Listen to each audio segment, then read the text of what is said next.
অত্যন্ত গুরুত্বপূর্ণ একটি দিন মুসলমানদের জন্য, মুসলিম উম্মাহের জন্য, ইমানদারদের জন্য।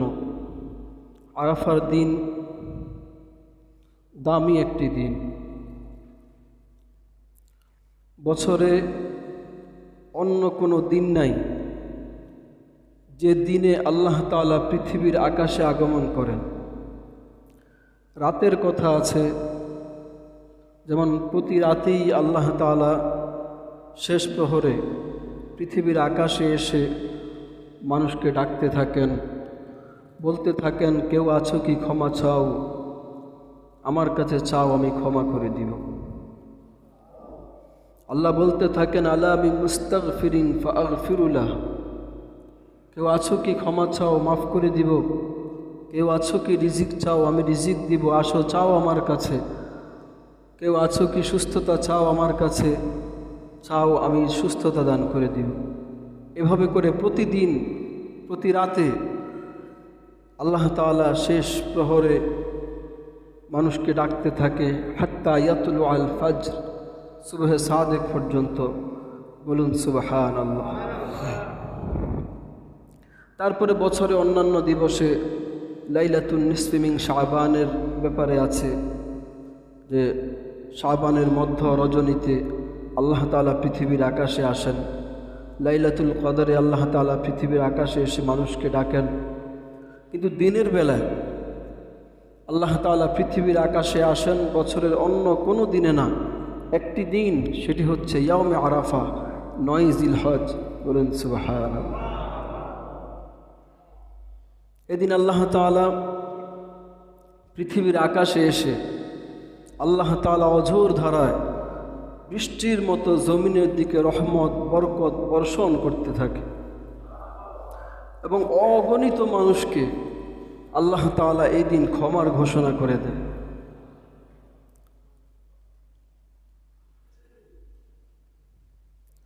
আল্লাহ তাআলা এত মানুষকে ক্ষমা করে এই দিন, একেবারে সকাল থেকে সূর্যাস্ত পর্যন্ত এত মানুষকে আল্লাহ তাআলা মাফ করে। শয়তান এই দিনে নিজেকে যতটা লাঞ্ছিত বোধ করে, বছরের অন্য কোনো দিনে আর নিজেকে এতটা লাঞ্ছনা বোধ করে না। সেই দিন এত লাঞ্ছিত হয়, ব্যথিত হয় যে এত ব্যথিত হয় যে তার সারা জীবনের সব চেষ্টা সাধনা ব্যর্থ হয়ে যায়।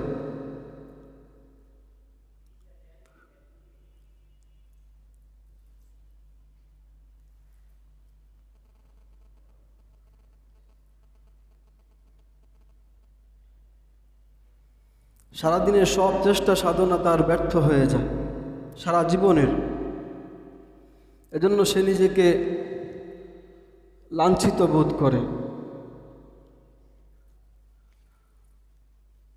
একজন মানুষকে সারা জীবন চেষ্টা সাধনা করে সে জাহান্নামের একেবারে কিনারায় নিয়ে দিয়ে আসছে, মরবে তো জাহান্নামে চলে যাবে। কিন্তু আল্লাহ তাআলা এই দিন এমন অঝোর ধারায় মানুষকে ক্ষমা করতে থাকে যে আল্লাহ তাআলা এই ব্যক্তিটাকেও মাফ করে দেয়।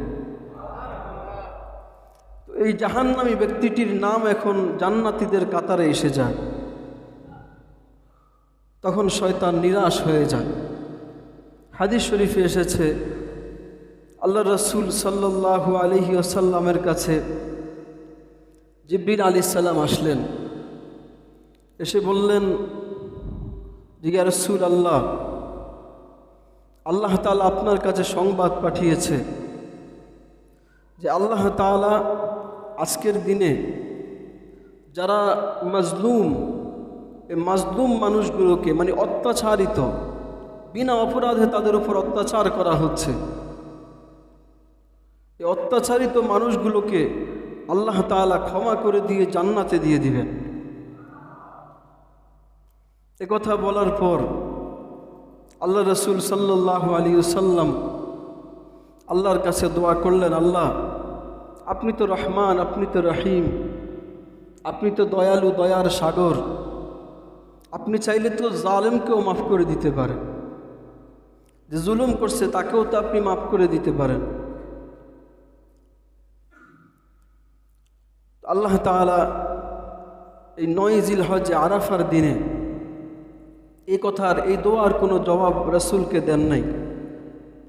পরদিন সকালবেলা জিবরিল আলাইহিস সালাম আসমান থেকে আসলো, এসে আল্লাহ রাসূল সাল্লাল্লাহু আলাইহি ওয়াসাল্লামকে বললেন যে ইয়া রাসূলুল্লাহ, আপনার দোয়াটা আল্লাহ তাআলা কবুল করে নিয়েছেন। অর্থাৎ সকল ধরনের মানুষকে আল্লাহ তাআলা মাফ করে দেওয়ার ঘোষণা দিয়ে দিয়েছে এই 9 জিলহজ আরাফার দিনে। এই কথা যখন জিবরিল আলাইহিস সালামের কাছে আয়েশা বলছে, শয়তান এই কথাটা শুনছে। আল্লাহ রাসূল সাল্লাল্লাহু আলাইহি ওয়াসাল্লাম হাসলেন, আরেক রাওয়ায়াতে আছে রাসূল মুস্কি হাসলেন। তো রাসূল মুস্কি হাসা দেখে সাহাবীরা প্রশ্ন করলেন, ইয়া রাসূলুল্লাহ, আমাদের মা বাবা আপনার উপর কোরবান হোক। এটা রাসূলের সম্মান। রাসূলকে ভালোবাসা প্রকাশ করতে গিয়ে সাহাবায়ে কেরাম এভাবে বলতেন যে আমাদের পিতামাতা আপনার উপর কোরবান হোক।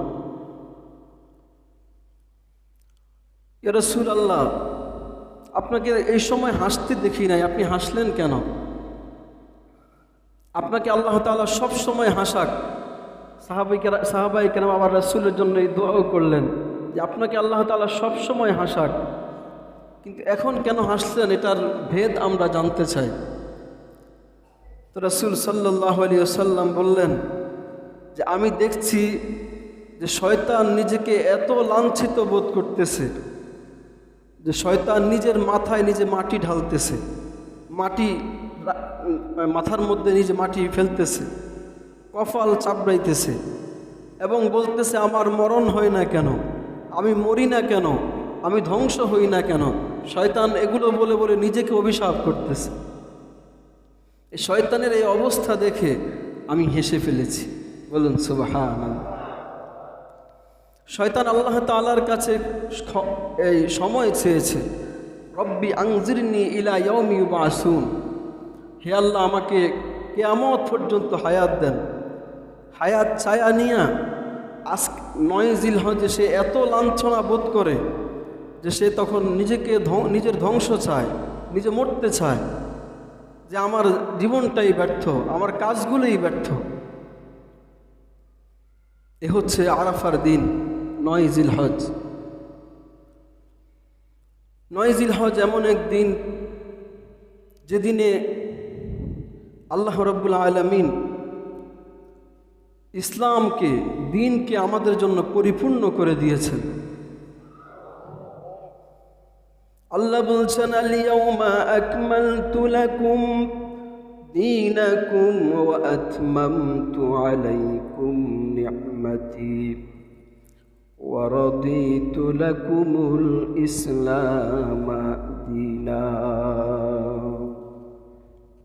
আজকের দিনে তোমাদের জন্য আমি দ্বীনকে পরিপূর্ণ করে দিয়েছি।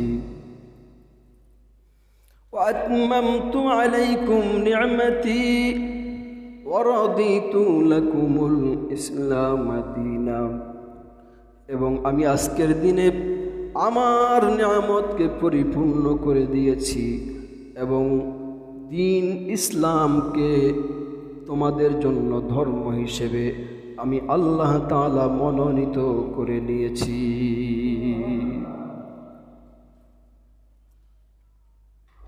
ইসলাম পরিপূর্ণ হওয়া মানে আমাদের জীবন সুন্দর হয়ে যাওয়া। ইসলামের মধ্যে মানুষের কল্যাণ, ইসলামের মধ্যেই মানবতার শান্তি, ইসলামের মধ্যেই মানবতার মুক্তি এবং মানবতার সফলতা। এজন্য যেই পথে, যেখানে ইসলামকে ফলো করে, ইসলামকে মেনে চলে, সে ওই জায়গায় শান্তি পায়। কেউ যদি পূর্ণাঙ্গ দিন মানে তাহলে সে পূর্ণাঙ্গ শান্তির মধ্যে থাকবে। কেউ যদি পূর্ণাঙ্গ অর্ধেক দিন মানে তাহলে সে অর্ধেক শান্তির মধ্যে থাকবে। কারণ দিনের মধ্যেই মানুষের জন্য কল্যাণ, পরিপূর্ণতা আল্লাহ তাআলা দিনের মধ্যে রেখে দিয়েছে। আমি বলছি না যে ইসলাম পালন করবে সে কোটি টাকার মালিক হবে, এমন নয়। দিলের যে একটা শান্তি, শরীরের যে একটা শান্তি, কেউ যদি পরিপূর্ণ অনুভব করতে চায় তাকে পরিপূর্ণ দিন মানতে হবে। হয়তো অনেক টাকার মালিক হবে না, কিন্তু পরিপূর্ণ শান্তিতে জীবন যাপন করতে পারবে।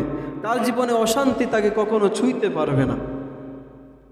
কারণ মুমিনের যে দুঃখ বেদনা, সে দুঃখ বেদনা সেটা দুঃখ বেদনা থাকে না, সেটা গুনাহের কাফফারা হয়ে যায়। তাহলে দুঃখ যদি মানুষের গুনাহের কাফফারা হয়, সেটাও তো একটা আনন্দের বিষয়। দুঃখ যারা আনন্দের বিষয়, তার আবার কিসের দুঃখ, ঠিক কিনা?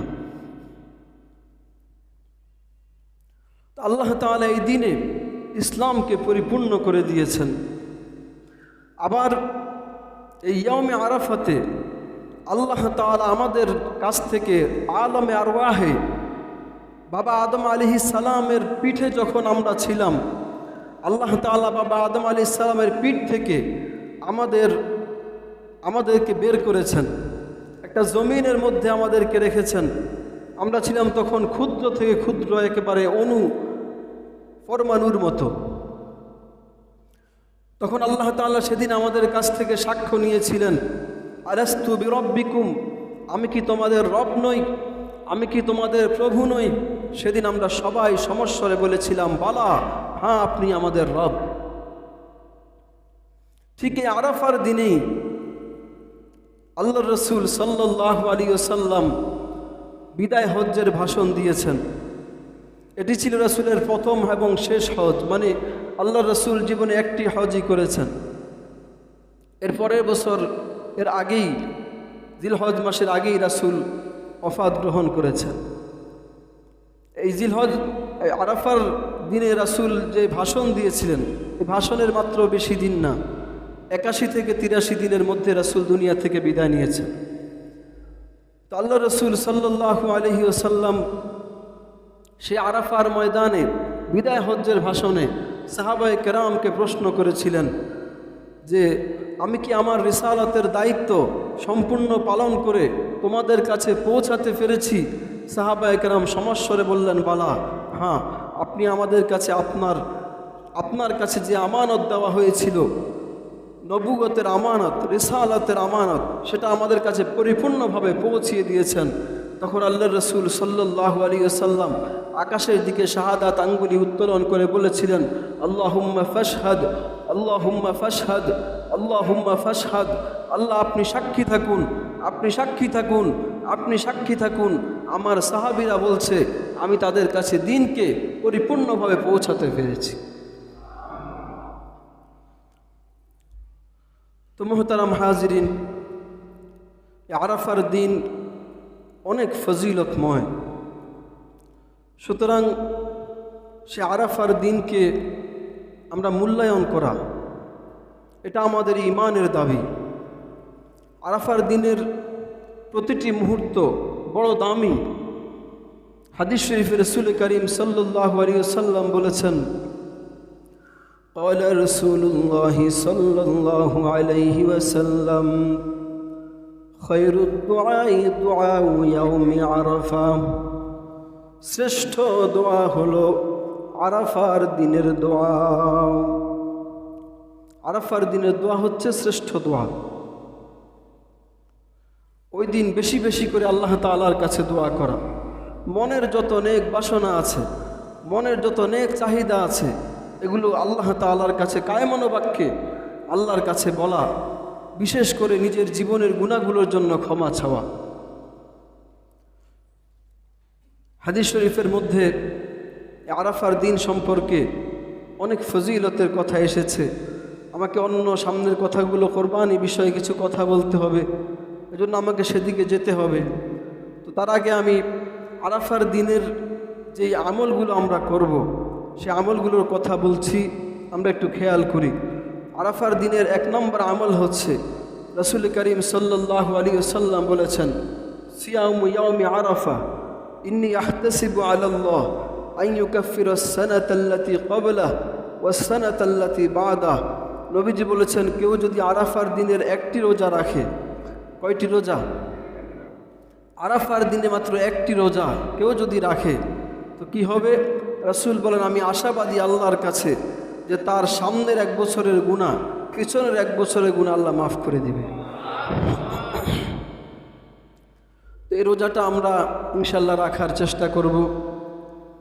আরাফার রোজাটা আমরা কোন দিন রাখবো, এটা এখন বড় একটা প্রশ্ন। এটা নিয়ে অনেক ধোঁয়াশা। আমরা অনেকে প্রশ্ন করি, হুজুর হাজী সাহেবের আরাফার ময়দানে আজকে, আমরা কেন কালকে আরাফার রোজা রাখবো?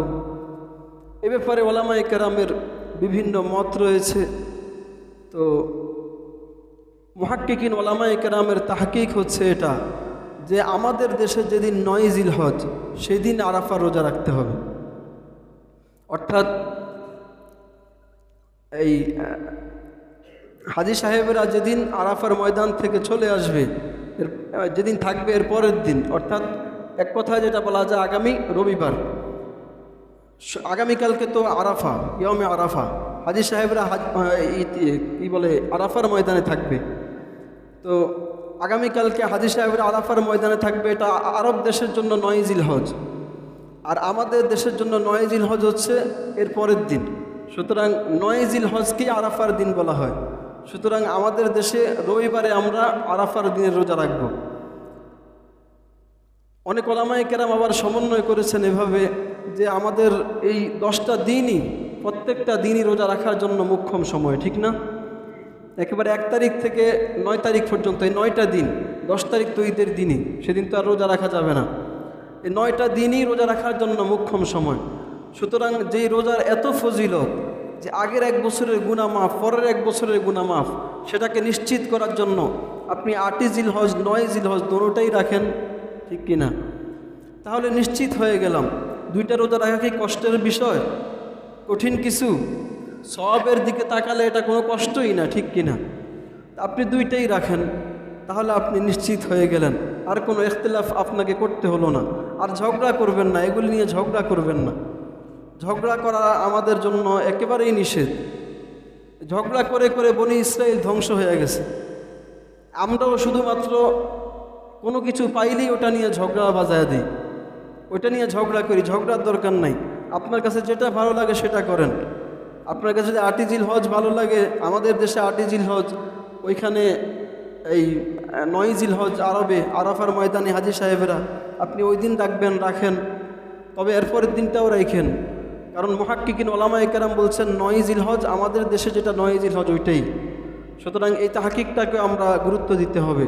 সেই হিসেবে সমন্বয় করে 2টা রোজা রাখি আমরা, তাহলে আমরা ইনশাআল্লাহ পরিপূর্ণ নিশ্চিন্তভাবেই ফজিলতটা পেয়ে যাব, ঠিক কিনা? আল্লাহ আমাদেরকে আমল করার তৌফিক দান করুন। তারপরে হচ্ছে আরাফার দিন থেকে আমাদের আরেকটা আমল শুরু হবে, সেটি হচ্ছে তাকবীরে তাশরিক। 9 তারিখ ফজর থেকে 13 তারিখ আসর পর্যন্ত প্রত্যেক বালেগ পুরুষ মহিলা সকলের জন্য প্রত্যেক ফরজ নামাজের পর সালাম ফিরানোর সাথে সাথে একবার এই তাকবীর বলা ওয়াজিব। কয়বার? পুরুষদের জন্য এবং মহিলাদের জন্য, সবার জন্য। সুতরাং বাসা বাড়িতে গিয়ে মা বোনদেরকেও বলে দিবেন যে প্রত্যেক ফরজ নামাজের পরে তারা যেন নিম্ন স্বরে, পুরুষেরা বলবে উচ্চ স্বরে আর মা বোনরা বলবে নিম্ন স্বরে, একবার এই তাকবীরে তাশরিক বলবে। তাকবীরে তাশরিকটা কি? আল্লাহু আকবার, আল্লাহু আকবার, লা ইলাহা ইল্লাল্লাহু, আল্লাহু আকবার, আল্লাহু আকবার, ওয়ালিল্লাহিল হামদ। এই তাকবীরটা বলবে।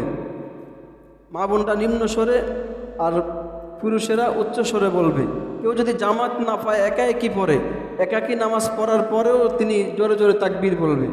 আমরা অনেকে যখন জামাতে পড়ি তখন তাকবীরটা বলি, যখন একা একা পড়ি তখন তাকবীরটা বলি না। না, যখন একা একা পড়বো আমরা সালাম ফিরানোর সাথে সাথে জোরে জোরে তাকবীরটা বলবো। আশেপাশে যদি মানুষেরা নামাজে থাকে, ইবাদতে থাকে, তাহলে জোর এতটুকুনি আপনি আপনার কানে শুনেন। আবার এত জোরে বলবেন না যে পুরো মসজিদের সবার নামাজের বা ইবাদতের মধ্যে বিঘ্নতা সৃষ্টি হয়। কারণ আপনি তো একা বলতেছেন, এতটুকু জোরে বলবেন যাতে করে আপনি আপনার কানে শুনেন, এটাই জোরে। যেমন আল্লাহু আকবার, আল্লাহু আকবার, লা ইলাহা ইল্লাল্লাহু, আল্লাহু আকবার, আল্লাহু আকবার, ওয়ালিল্লাহিল হামদ। নিম্ন আপনার নিজের আওয়াজে, যাতে করে নিজের কানে শোনা যায়, এই আওয়াজে বলবো। তারপরে আরাফার দিনের আমলটা তো বললাম 9 জিলহজ ফজর থেকে, অর্থাৎ আমাদের দেশে রবিবার ফজর থেকে, কি বার? রবিবার ফজর থেকে রবি, সোম, মঙ্গল, বুধ, বৃহস্পতি বৃহস্পতিবার আসর পর্যন্ত এই 5 দিন 23 ওয়াক্ত নামাজ। এই 23 ওয়াক্ত নামাজের মধ্যে আমরা এই তাকবীরটা উচ্চস্বরে বলবো, মা বোনরা নিম্ন স্বরে বলবে। বাসা বাড়িতে গিয়ে বলবো তো ইনশাআল্লাহ, মা বোনদেরকে বলে দিব, দাওয়াতের কাজ করব।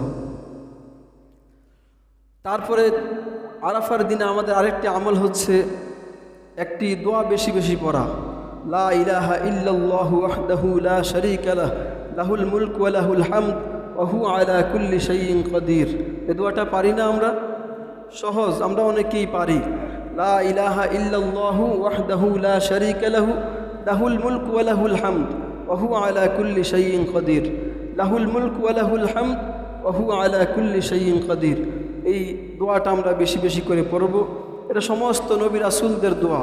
আমাদের নবী মুহাম্মদুর রাসূলুল্লাহ সাল্লাল্লাহু আলাইহি ওয়াসাল্লামও আমাদেরকে দোয়া শিখিয়েছেন। তো আরাফার দিনের এই আমলগুলো আমরা করার চেষ্টা করব। আর আমরা যে আমলটি করব, আমাদের সামনে হচ্ছে তারপরে কোরবানির দিন। কোরবানির জন্য আমরা অনেকেই পশু ক্রয় করেছি, অনেকে করব। তো পশু ক্রয় করার ক্ষেত্রে আমাদেরকে লক্ষ্য রাখতে হবে যেভাবে ক্রয় করলে আমি, আমার আত্মীয় স্বজন, গরিব দুঃখী সবাই উপকৃত হবে, ওইভাবে ক্রয় করা। আজকে আমরা অপচয় করি। অনেক সময় দেখা যায় একটা গরুর দাম আছে 1 লাখ 1.5 লাখ, ওইটার দাম হয় 10 লাখ। কারণ কি? কারণ গরুর নাম হয়েছে নরেন্দ্র মোদী। মানে গরুর নাম রাখছে নরেন্দ্র মোদী, এর লেগে দাম বেড়ে গেছে। নরেন্দ্র মোদী গরুর নাম রাখছেন, ভালো কথা, দাম বাড়াইছেন কা? দাম যেটা এটাই থাকতো, ঠিক কিনা? এই যে নরেন্দ্র মোদী কিনতে যায়, আবার অনেক নায়ক নায়িকার নাম রাখে গরুর নাম। এই নায়ক নায়িকা কিনতে যায় 1 লাখ টাকার গরু কিনে 10 লাখ টাকা দিয়া, আছে না এমন? অথচ এই 10 লাখ টাকা দিয়ে আপনি 10টা গরু কিনতে পারতেন, ঠিক কিনা? এমনকি আপনি আরও একটু ছোট কিনলে আরও বেশিও কিনতে পারতেন। 10টা গরু কিনলে 10টা গরুর গোশত বেশি হইতো, হাড্ডি বেশি হইতো, রক্ত বেশি প্রবাহিত করতেন, আপনার এদের গায়ে পশম বেশি থাকতো, আপনার সব বেশি হইতো, ঠিক কিনা? সেটা না করে আপনি একটা গরু কিনলেন 10 লাখ টাকা দিয়া, একেবারে অপচয় করলে এটা শয়তানের ভাই হয়ে যায়, ঠিক কিনা? আল্লাহ বলছেন ইন্নাল মুবাদ্দিরিন কানু ইখওয়ানাশ শায়াতিন, নিশ্চয়ই যারা অপচয় করে এরা শয়তানের ভাই হয়ে যায়। অপচয় কোনো কাজে আল্লাহ তাআলা পছন্দ করে না। আমরা নামাজ পড়তে আসি, ওযু করতে যাই, পানিতে অপচয় করি। মেসওয়াক করতেছি, কল চলতেছে, মাথা মাসাজ করতেছি, কল চলতেছে, পা ঘষতেছি, কল চলতেছে, এই যে পানিগুলো পড়তেছে এটা অপচয়। আপনি ওযু করতেছেন, শয়তানের ভাই হয়ে তারপরে মসজিদে আসতেছেন। শয়তানের ভাই হইলে আল্লাহর দোস্ত হয় না দুশ্মন হয়? আল্লাহর দুশ্মন হইয়া মসজিদে আসলে আর কি আমি ইবাদত বন্দেগী কি করলাম? ঠিক কোরবানির ক্ষেত্রে এমন অনেক অপচয় হয়। নায়ক নায়িকা কিনতে যায়া দাম যায় বাইরা, এই দাম দিয়া কোরবানি করলে আপনিও উপকৃত হতে পারলেন না, আত্মীয় স্বজন উপকৃত হইল না, গরিব দুঃখীরা উপকৃত হইল না। এজন্য অপচয় না করি। আজকে ভাইরালের ধান্দা সব, মানে আমি যদি বড় একটা গরু কিনি তো এটা মিডিয়া আসবে, মানুষেরা দেখবে, লোকেরা চিনবে আমাকে। এই ভাইরালের একটা যে চিন্তা, এই চিন্তা আমাদেরকে ধ্বংস করে ফেলছে। কি আলেম, কি জাহেল, কি সাধারণ, কি দিনদার, সব ধ্বংস হয়ে যাচ্ছে আমরা ভাইরালের চিন্তায়। ভাইরাল আমাদেরকে ধ্বংস করে দিছে। গতকালকে আমি হাবেজ সাহেবের সাথে বলতেছিলাম যে ভাইরাল এই যে একটা চিন্তা, এটাই আমরা শেষ। আমরা যদি দুনিয়ার জমিনে ভাইরালের চিন্তা না করে আকাশে ভাইরালের চিন্তা করতাম, তাহলে চিরকালের জন্য ভাইরাল থাকতাম, ঠিক কিনা? এই যে কত মানুষ ভাইরাল হয়েছে, আজকে আরেক ভাইরালের নিচে চাপা পড়ে রয়েছে, কেউ খবরও নেয় না, আছে না নাই? কতই তো এমন ভাইরাল হয়েছে, আরেক ভাইরাল হইলে ওই ভাইরাল চাপা পড়া যায়। কি লাভ আছে, কি দাম আছে? কিন্তু যারা অতীতে আকাশে ভাইরাল হয়েছিল, হযরতে বেলাল একজন গোলাম, দুনিয়ার জমিনে ছিল গোলাম, মক্কার মধ্যে তাকে মক্কার কাক বলে ডাকতো, কিন্তু আকাশে ছিল ভাইরাল, আজ পর্যন্ত শ্রদ্ধার সাথে আমরা তার নাম নেই, ঠিক কিনা? শুধু বেলাল কেন, যুগ যুগ ধরে আসেন আল্লাহর প্রিয় বান্দাদের ইতিহাস দেখেন, তাদের নাম আজও আমরা যে শ্রদ্ধার সাথে নেই। এই ভাইরাল যারা আছে তাদের নাম কয়দিন পরে মানুষের মনে থাকবে না, কেউ নিবেও না। এই ভাইরালের কী দাম আছে? ভাইরাল যদি হতে চান আকাশে হতে হন, আকাশে হওয়ার চেষ্টা করেন, ফেরেশতাদের কাছে ভাইরাল হওয়ার চেষ্টা করেন, সেটা কাজে আসবে। তো কোরবানি যদি কেউ ইখলাসের সাথে করে, সে কি ভাইরালের চিন্তা করবে? মিডিয়ায় আসার চেষ্টা করবে? সে চেষ্টা করবে আল্লাহর সন্তুষ্টি, ঠিক কিনা? সুতরাং কোরবানির পশু যেটা, ওইটা আমরা ক্রয় করব আল্লাহর সন্তুষ্টির জন্য, সম্পূর্ণ সুস্থ সবল, কোনো ত্রুটি থাকতে পারবে না। জন্মগত ত্রুটি অথবা জন্মের পরে ত্রুটি, যে কোনো ধরনের ত্রুটি থাকতে পারবে না। নির্ভেজাল, নিরেট, ভালো পশু, সুস্থ সবল পশু ক্রয় করব কোরবানির জন্য। তারপরে কোরবানির যে শরীক যাদেরকে নিব, অনেকে নিচ্ছি, শরীক যাদেরকে নিব তারা হালাল ইনকাম করে এমন মানুষকে নিতে হবে। যারা হারাম ইনকাম, সুদ ঘুষ, তারপরে হারাম পথে ইনকাম করে, এই যে বর্তমানে এই ইউটিউব ফেসবুক দিয়ে টাকা কামায়, অধিকাংশই হারাম। কারণ এগুলো ইনকাম করে গান বাদ্য দিয়ে ভিডিও বানায়, আছে না নাই? তারপরে অনেকে আছে নিজের স্ত্রীর শরীর দেখায় টাকা কামায়, আসেনি? এমন বেহায়া পুরুষ আছে না নাই? মানে ভালো শরীর দেখায় বলতে ভালো কাজ করে, এই করে সেই করে, কিন্তু এই কাজ দিয়ে করতেছে, এর ফাঁকে তো সারা দুনিয়ার মানুষ আপনার স্ত্রীর দেহ দেখতেছে। এই যে টাকা কামাইলো, এটা হালাল না হারাম? এরাই দেখবেন টাকা কামাইয়া আবার বড় বড় গরু কিনা করবে, দেখেন গরু কিনছি, এত বড় গরু কিনছি, এভাবে কোরবানি করছি, এভাবে জবাই দিছি, এভাবে গোশত বিতরণ করছি, ঠিক কিনা? এই সব টাকা হারাম, অধিকাংশই হারাম। কিছু আছে শর্ত সাপেক্ষে ইউটিউব ফেসবুকের কামানো টাকা হালাল, বাকি শর্ত সাপেক্ষ বাদ দিলে অধিকাংশই শর্ত সাপেক্ষের মধ্যে পড়ে না।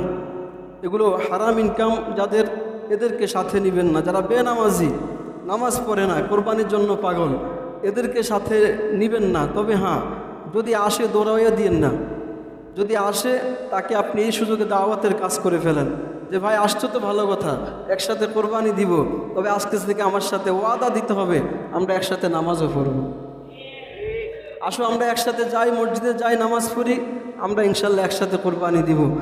এতে করে তার সাথে একটা সুন্দর দাওয়াতের সিস্টেম হয়ে যায় না? তাকে দাওয়াত দিয়ে মসজিদে নিয়ে আসবো, মসজিদে এনে এবার আল্লাহর কাছে দোয়া করে দিব, আল্লাহ আপনার বান্দাকে আপনার কাছে এনে দিয়েছি, আপনি হেদায়াত দিয়ে দেন। আল্লাহ তাআলা যদি হেদায়াত দিয়ে দেয়, সে যদি হেদায়াত পেয়ে যায়, এই ওসিলায় যদি সে নামাজি হয়ে যায়, সারা জীবন নামাজ পড়বে, একটা সওয়াব আপনিও পেয়ে যাবেন। এজন্য হালাল ইনকাম যারা নামাজি অথবা দাওয়াত দিলে আপনার দাওয়াত গ্রহণ করে এমন মানুষদের সাথে আমরা কোরবানি করব। সুস্থ সবল পশু নিয়ে আমরা কোরবানি করব, আল্লাহ তাআলার সন্তুষ্টির জন্য ইখলাসের সাথে কোরবানি করব। কোরবানির পশু দিয়ে কোনো ধরনের উপকারিতা হাসিল করব না।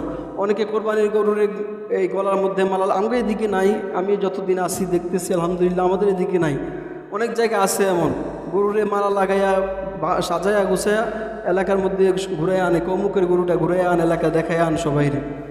এই যে এটা করলেন, এটা গুনাহ। কোরবানির পশুকে দিয়ে এগুলি কোনো কিছু জায়েজ নাই, এটাকে দিয়ে কোনো উপকারিতা হাসিল করা জায়েজ নাই। কোরবানি পশুর থেকে দুধ দহন করা, কোরবানি পশু দিয়ে শিশুদেরকে বিনোদন দেওয়া, এগুলো কোনোটাই জায়েজ নাই।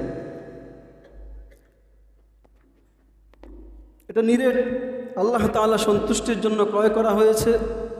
আল্লাহ তাআলা সন্তুষ্টি মূল উদ্দেশ্য থাকবে এবং আল্লাহ তাআলা সন্তুষ্টির জন্যই কোরবানি করতে হবে। আমাদের নিয়তগুলোকে সহি করে নেই। তো যে কথাগুলো বললাম, কোরবানি করার ক্ষেত্রে আমাদের সর্বপ্রথম যেটা, সেটা হচ্ছে নিয়ত সহি হতে হবে, ঠিক কিনা? অর্থ, টাকা পয়সা সঠিক পথের ইনকাম হতে হবে। যার সম্পূর্ণ ইনকামটাই হারাম, তাকে কোরবানিতে নেওয়া যাবে না। তাকে বলতে হবে তোমার মতো আরও যারা আছে তাদের সাথে মিল্লা কোরবানি করে গোশত মোস্ত খাও, সবের আশা করো না। কারণ যার সম্পূর্ণ টাকা হারাম, আরও আছে কিছু হালাল কিছু হারাম, তাদেরটা ভিন্ন। কিন্তু যাদের আপনি জানেন যে সে সম্পূর্ণ টাকাটা ব্যাংকে রাখছে, প্রতি মাসে মাসে ইন্টারেস্ট উঠাইয়া খায়, তার সম্পূর্ণটাই হারাম, ঠিক কিনা? ওইটা দিয়ে কোরবানি হবে না। আর যাদের হালাল ইনকামও আছে, হারামের মিশ্রণও আছে, তাদেরটা ভিন্ন। তাদেরটা আপনি ভালো ধারণা করে যে তার হালাল ইনকাম দিয়ে সে অবশ্য কোরবানি করছে, এ ধরনের ভালো ধারণা করে তাকে সাথে নিতে পারবেন, কোরবানি করবেন ইনশাআল্লাহ। তো এই যে কথাগুলো বললাম, এই কথাগুলো আমরা খেয়াল করব, ইখলাসের সাথে আল্লাহ সন্তুষ্টির জন্য কোরবানি করব, সুস্থ সবল পশু দিয়ে কোরবানি করব। কোরবানির পশু দিয়ে কোনো রকমের সুনাম সুখ্যাতি, কোনো ধরনের এই উপকার হাসিল করা, কোনো ধরনের বিনোদন নেওয়া, এগুলো জায়েজ নাই। কোরবানির পশু থেকে কোনো ধরনের উপকারিতা হাসিল করা জায়েজ নেই। আর আরাফার দিনের এই আমলগুলো সম্পর্কে আবার বলে দিচ্ছি। আরাফার দিনে আপনি রোজা রাখবেন, বলছি সমন্বয় করে যদি রোজা রাখি তাহলে আমরা আগামীকাল রবিবার অর্থাৎ শনিবার রবিবার 2টা রোজাই রাখতে পারি ইনশাআল্লাহ। আমরা অত বড় ফজিলত পেয়ে যাব যে আমাদের সামনের 1 বছরের গুনাহ, পিছনের 1 বছরের গুনাহ আল্লাহ মাফ করে দিবে। এক, তারপরে দ্বিতীয় হচ্ছে আমাদের তাকবীরে তাশরিকের আমল। এই রবিবার ফজর থেকে বৃহস্পতিবার আসর পর্যন্ত তাকবীরে তাশরিকের আমল করব। তারপরে আমরা আরাফার দিনে বেশি বেশি আল্লাহ তাআলার কাছে নিজের যে সমস্ত জীবনের চাহিদা আছে, যে সমস্ত হালাল চাহিদাগুলো আছে, এগুলো আল্লাহ তাআলার কাছে বলবো, গুনাহগুলো মাপ চাইব। আর দোয়াটা পড়বো, লা ইলাহা ইল্লাল্লাহু ওয়াহদাহু লা শারীকা লাহু লাহুল মুলকু ওয়া লাহুল হামদ ওয়া হুয়া আলা কুল্লি শাইইন কাদির। এই আমলগুলো আমরা করব এবং সঠিক নিয়তে সঠিক পশু দিয়ে আল্লাহ তাআলার সন্তুষ্টির জন্য কোরবানি করব। আল্লাহ তাআলা আমাদের সকলকে কথাগুলো বোঝার এবং আমল করার তৌফিক দান করুক, আমিন।